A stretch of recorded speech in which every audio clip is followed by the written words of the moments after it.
আসসালামু আলাইকুম প্রিয় দর্শক, আশা করি আল্লাহর রহমতে সবাই ভালো আছেন। আজকে আমি অতি সাধারণ একটা ভাজি করে দেখাবো। সেটা হচ্ছে কচি লাউয়ের খোসা ভাজি। সাথে আমি একটু আলু ও গাজর কুচিও নিয়ে নিয়েছি, কারণ শুধু লাউয়ের খোসা একটু তেতো ভাব লাগে। প্রথমে আমি প্যানে তেল দিয়ে দেবো হাফ কাপের মতো। 2টা শুকনো মরিচ ছিঁড়ে দিলাম, 2টা পেঁয়াজ কুচি হালকা একটু ভেজে নেব।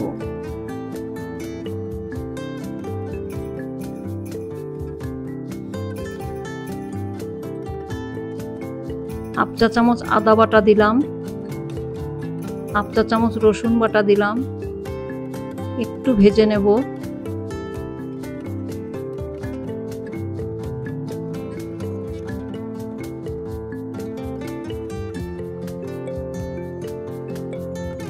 হাফ চা চামচের একটু কম লাল মরিচের গুঁড়া, 1/4 চা চামচ হলুদের গুঁড়া, ধনের গুঁড়াও 1/4 চা চামচ। সবকিছু ভালোভাবে মিশিয়ে একটু কষিয়ে নেব।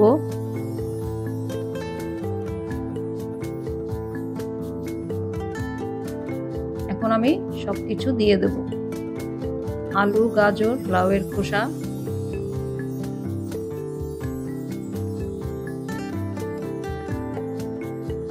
পরিমাণ মতো লবণ দিলাম, হাফ চা চামচ চিনি দিলাম। ভালো করে নেড়েচেড়ে মিশিয়ে নেব।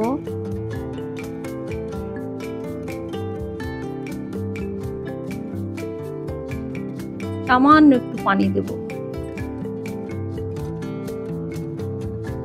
পানিটাকে মিশিয়ে একটু চেপে দিয়ে ঢাকনা দিয়ে ঢেকে দেবো আমি 10 মিনিটের জন্য। চুলার আঁচটা লো টু মিডিয়ামে থাকবে। ফিরে আসলাম 10 মিনিট পর। পানিটা প্রায় শুকিয়ে এসেছে। ভাজিটা একটু ঝরঝরে টাইপেরই হবে।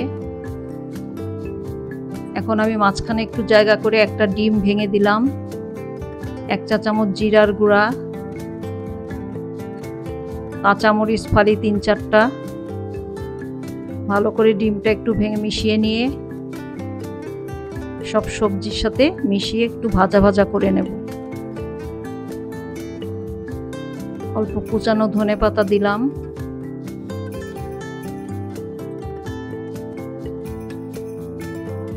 ভাজিটাকে ভালো করে নেড়েচেড়ে আলগা করে নাড়তে হবে, যাতে ঝরঝরে থাকে, ভেঙে না যায় বেশি।